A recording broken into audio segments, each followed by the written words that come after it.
How's it going, ladies, gentlemen, and non-binaries? Mr. Hunteru here with a brand new series that I've decided to dub an out-of-this-world scene. Each episode of this series will involve me analyzing a scene from an isekai that I firmly believe is truly amazing. And we're going to start strong today by talking about one of my favorite animes of all time, Re:Zero. Re:Zero has a lot of phenomenal scenes in its discography, such as the end of episode 13 with Amelia and Subaru arguing, the entirety of episode 15, Rem's talk with Subaru in episode 18, Parent and Child, Straight Bet in episode 39, Subaru saving Rem in episode 11, and Subaru's talk with Rem in that same episode, and so many more. This series has so many bangers in its 2-season runtime that almost anyone in the community could say one of these scenes is their favorite, and I wouldn't be surprised as there is a good argument to be made for any of them. However, there is one scene that I believe is criminally underrated, and almost no one seems to talk about from the show, and that scene is... 特別だからね。 the lap pillow scene from episode 8. Now, before you guys run down to the comments and attack me about being an incel or something crazy like that, give me the runtime of this video to explain why I think it is one of the most heartwarming scenes in the entire series. But for you to understand why it is that I think so, we're going to need to do some backtracking of the episodes and moments leading up to this, and we're also going to need to talk about Parent and Child from episode 29 of the series. If you haven't already seen season 2 of Re:Zero yet, I have no idea why you're still watching this video because there was a warning at the beginning. But for real, please, go watch it. It's really good, and I don't want to ruin any revelations you might get from the series. With that out of the way, let's jump right into it. Before Subaru was brought into Lagunica, back on Earth he had become a shut-in during modern-day Japan. This had been due to a gradual decline of Subaru's mental state, which went all the way back to when he was a child. Subaru's dad, Natsuki Kenichi, was what some would refer to as a local celebrity in the district they lived in. He got along with just about everybody, was very athletic, and had many accomplishments to his name. It's because of this that Subaru idolized his father, doing his best to be exactly like him. This went fine at first, as he felt very good at a variety of things and was always told how he was, quote, his son. But as he grew older, people around him became better at the things that he was good at, and he wasn't able to meet the expectations placed on him. The expectations of meeting his dad's image. This would lead to how the people around him looked at him to somewhat haunt him, and make him more closed off from people in general. Subaru managed to hold a friend group for a while, with a tactic of doing his hardest to make them laugh. However, this group of friends of his eventually disbanded. He tried to open up more once he got into high school and get out of his shell,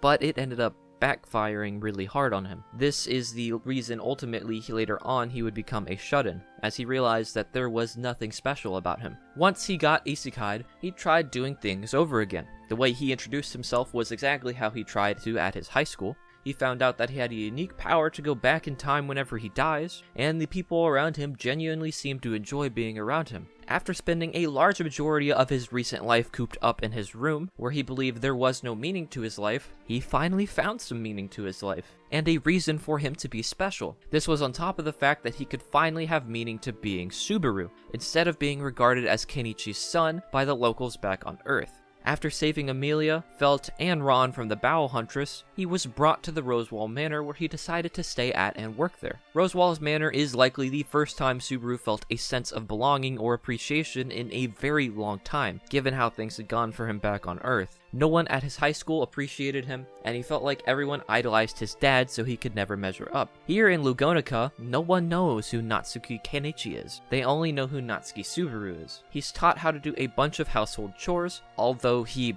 kinda sucks at all of them, but it's okay. He also gets along decently with Rem, Ram, and Beatrice. He goes to a nearby village occasionally and they absolutely adore and love him, and he manages to snag a date with Amelia as she promises to go to the village with him. So not only did he save everyone from the Bow Huntress, but he's also getting a life that he loves and enjoys up and moving. Things could not be going better for Subaru.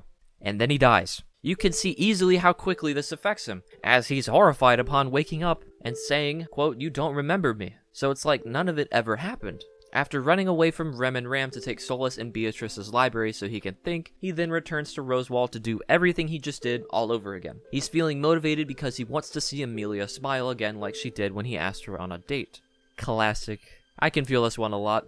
We simps are easy to motivate. However, pretty much everything that happened last loop happens differently this time around, so he can't do the same exact thing again. For example, Ram is teaching him how to read and write their native language. Rem seems to be watching over Subaru and interacting with him more, and he's getting better at the chores he sucked at horribly before. He's still not amazing at them, but it's certainly a huge improvement. Even the villagers seem to love him more than they did before. And once again, Subaru gets his date with Amelia plan. Let's go, my boy. So despite things going a little differently than before, everything still worked out. To make sure he doesn't die this time around, Subaru plans to stake out in his room, where he notes to himself that things with Rem and Ram seem to have gone better than before. However, he ends up falling asleep, and then he wakes up ridiculously sick. He leaves his room to look for help, in which he gets his arm ripped off and is murdered. Despite the loop going similarly, and him feeling he developed a closer bond with the folks at the mansion, he still ended up dying. After having a massive panic upon his waking, he deduces that his first death must have been due to something like poison,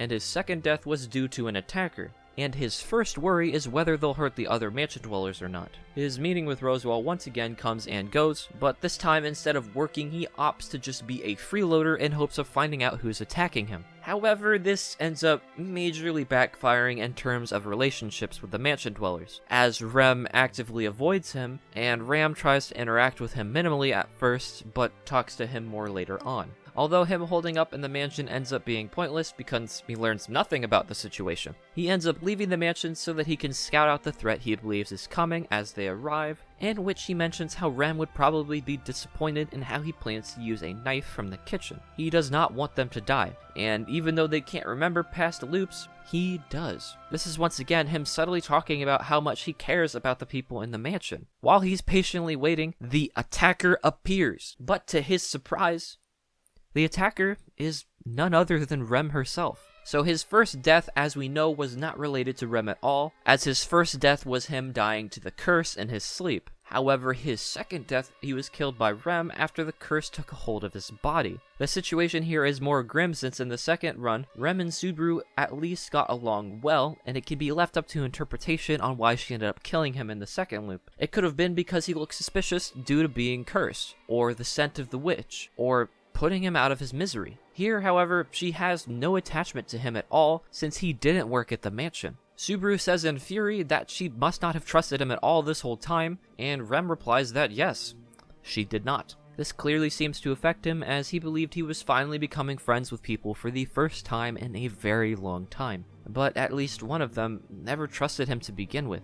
At least not in this loop due to the witch's scent, which is also why she was keeping a close eye on him, because he smelled very suspicious. It's a weird sentence, I never thought I'd be saying that one before. She tortures Subaru to get information from him, but doesn't believe anything he tries to say, and tells him that Ram was acting friendly and pretending to care for him, which makes Subaru cry. He realizes that this whole entire time, the first people that he had gotten to know since he was a child and he came to quickly care about, probably did not care about him at all. He begins to scream at her about how they taught him to cut vegetables and cook, and how to read and write, and that it's not fair that Rem and Ram don't remember all the good times they've had together with him.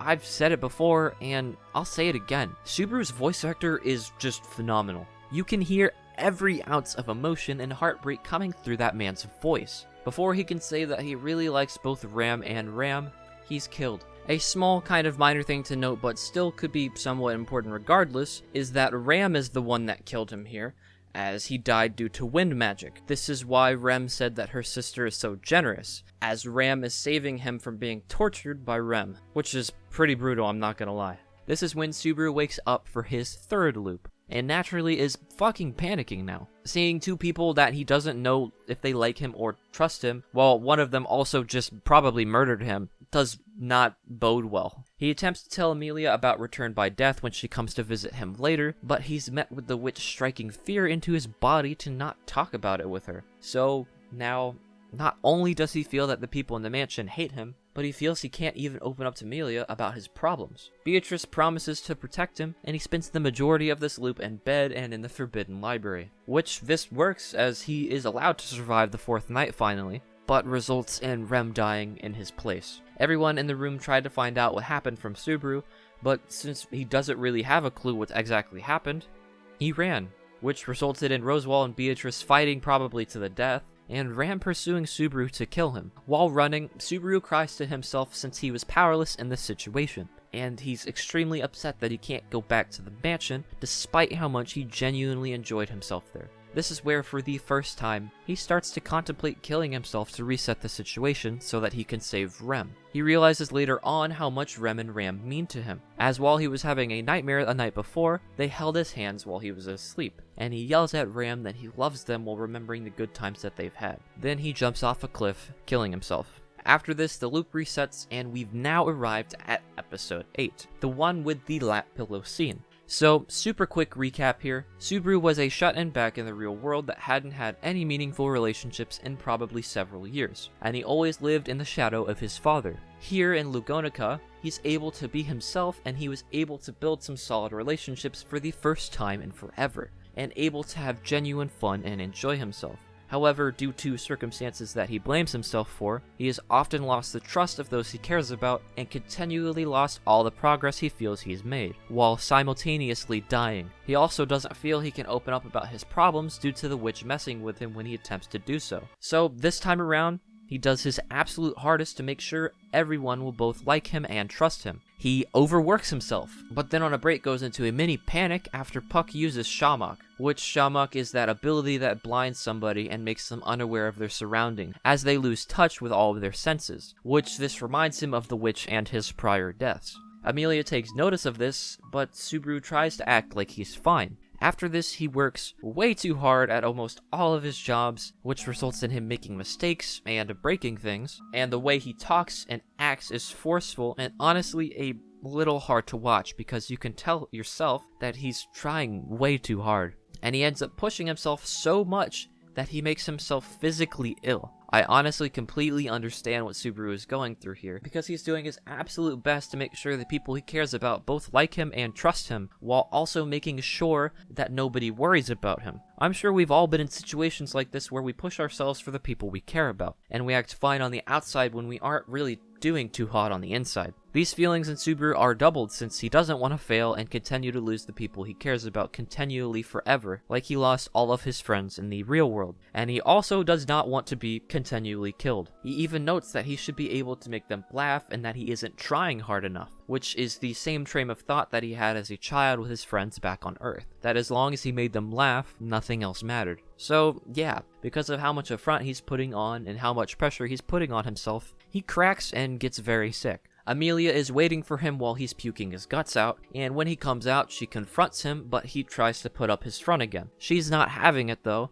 and she calls him into a room where she makes him sit on the floor. They share a moment of silence before she takes his head and plops it on her lap. This is it. The scene that you've all been waiting here for me to talk about. Confused as to what he's done to deserve this, he asks her what's up, and she replies by saying that he doesn't have to put on his weird tough act anymore. This clearly surprises him, and he tries to play it off as if nothing is wrong, but Amelia says it's obvious that he's overwhelmed. She knows he won't tell her what's completely wrong, so this is all that she can offer him. Once again, it's clear to see that this is cracking Subaru. He is not used to treatment like this at all, since he felt judged and unimportant back in the real world, and he had never opened up to his family about what was wrong either, so he doesn't know how to handle this comfort. She continues to question him about what's wrong, and he continues to try and deflect. That is, however, until she leans forward and whispers into his ear. 大変だったね。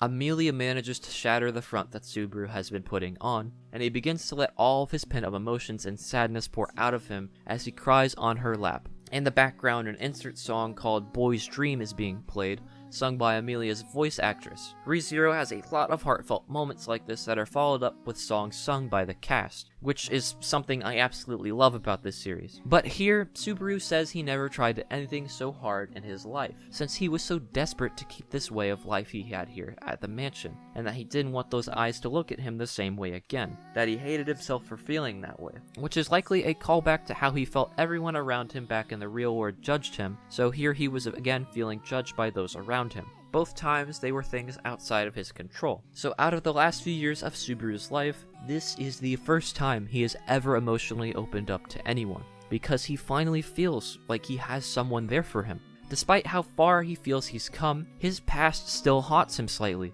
and he doesn't want Amelia or Rem to hate him, and he hates himself for feeling like he can't do anything about it. But despite how much Subaru hates himself, he has someone that will go out of her way to check in on him because she cares about him.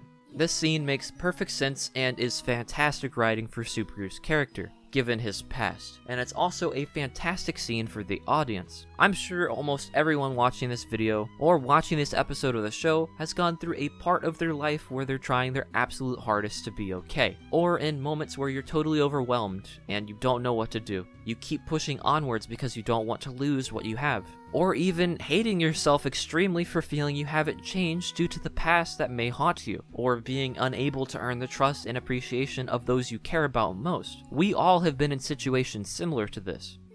Then, to finally have that moment of vulnerability and to open up to someone you trust and let out all of your emotions, it's so human. The first time I saw this scene in rezero, I cried my eyes out because of how much this scene resonated with me personally. To be going through hell and back, and then have someone you care about check in on you, and to let everything out. I understand how Subaru feels so much. I'm happy that he finally got to open up to someone emotionally, probably for the first time in years, while also getting closer to Amelia in the process. Subaru really is such a human feeling character that whenever he's on screen or he's going through something, I just completely understand it. And that is one of the reasons why he is easily one of my favorite characters of all time. Amelia handled this situation really well too, despite how childish she seems to act majority of the time. And it's because of her act here that Subaru gets to live this loop. Amelia tells Rem that Subaru is a good person, and this causes her not to murder Subaru. So thanks to Amelia's kind-hearted actions, not only did Subaru get to let all of his emotions out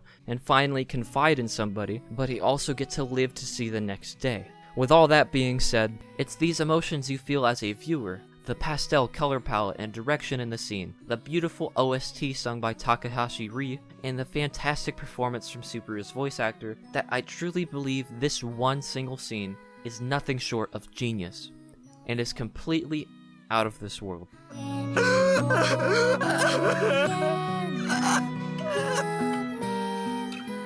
Thank you guys so much for watching this video all the way through. I absolutely love ReZero, and I could talk about it for days, to be honest. Although, if you have any shows you'd like me to cover or scenes from isekais you want me to analyze, be sure to leave a comment down below. Until next time.